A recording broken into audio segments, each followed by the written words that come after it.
Well, I picked this up used and it's been pretty good until I put this 4-inch spool on here.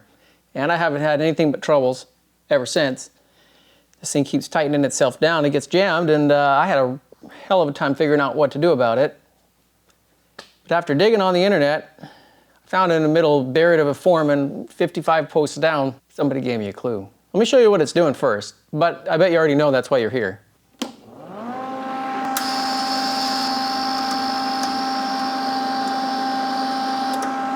Yeah, that's not gonna work.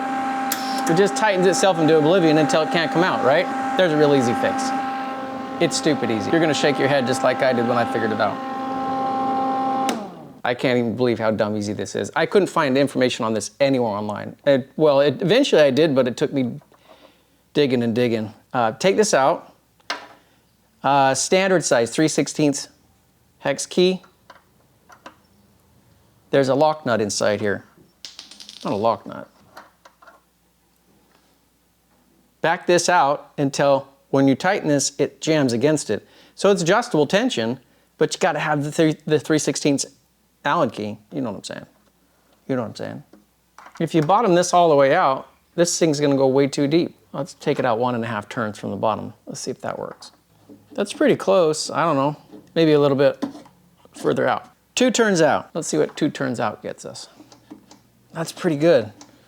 It's got a little bit of drag, but not a whole bunch. Let's try it out.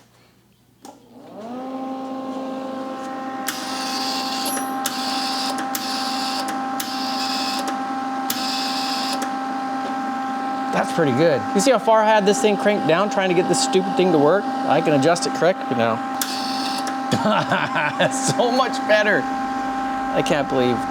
It was so hard to figure this out, but it doesn't matter because I figured it out. Now you figured it out, right? Anyway, go do yours. You're welcome. Give me a thumbs up or something. We'll see you next time.